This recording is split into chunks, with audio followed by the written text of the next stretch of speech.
Greeting cards తీసుకున్న greeting cards ని జాగ్రత్తగా ఒక చోట దాచుకుంటే కొన్ని రోజులు సంవత్సరాల తర్వాత అవి మన కంట పడితే అప్పుడు మాత్రం మన కళ్ళ ముందు కదిలే జ్ఞాపకాలు చాలా బలంగా ఉంటాయి. అసలు న్యూ ఇయర్ వస్తుందంటే ఆ రోజుల్లో ట్యూషన్ నుంచి త్వరగా వెళ్లి షాప్స్ అన్ని తిరిగి మంచి గ్రీటింగ్ కార్డ్స్ చార్ట్స్ కొనేవాళ్ళం. ఇంకా మన బెస్ట్ ఫ్రెండ్స్ కి అయితే స్పెషల్ గ్రీటింగ్ కార్డ్స్ కూడా కొనేవాళ్ళం. గ్రీటింగ్ కార్డ్స్ కొన్నాక చార్ట్స్ అన్ని కట్ చేసి ఎవరెవరికి ఇస్తున్నామో వాళ్ళ పేర్లతో పాటు కింద మన పేరు కూడా రాసి కుదిరితే వాటికి మన నోట్స్ లో వైట్ పేపర్లు చింపి ఆ గ్రీటింగ్ కార్డ్స్ కి కవర్లు కూడా చేసి ఆ తర్వాత ఒక్కొక్కరికి అవి ఇచ్చేసేవాళ్ళం. మనం ఆ గ్రీటింగ్ కార్డ్స్ ని ఇస్తున్నప్పుడు ఎంత ఎక్సైట్మెంట్ తో ఉండేవాళ్ళమో మనం తీసుకుంటున్నప్పుడు కూడా అలానే ఫీల్ అయ్యేవాళ్ళం. మనకి ఎలాంటి గ్రీటింగ్ కార్డ్స్ ఇస్తున్నారని. అసలు న్యూ ఇయర్ వస్తుందంటే ప్రతి షాప్ గ్రీటింగ్ కార్డ్స్ తో నిండిపోయేది. ఫ్లవర్ గ్రీటింగ్ కార్డ్స్, యాక్టర్స్ బొమ్మలతో, దేవుడి బొమ్మలతో ఇలా ఎన్ని వెరైటీస్ అండ్ మోడల్స్ ఉండేవి. అసలు ఈ గ్రీటింగ్ కార్డ్స్ కొనడానికి ఇంట్లో వాళ్ళని ఎంతో కొంత డబ్బులు అడిగి తెచ్చుకునే వాళ్ళం. ఆ రోజుల్లో స్మార్ట్ ఫోన్స్ తో పరిచయం లేదనుకోండి,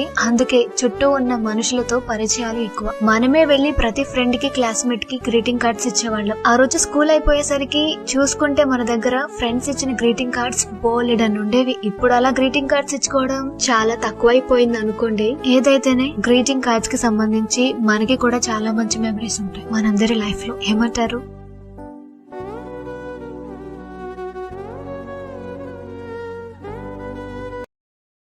Download ShareChat.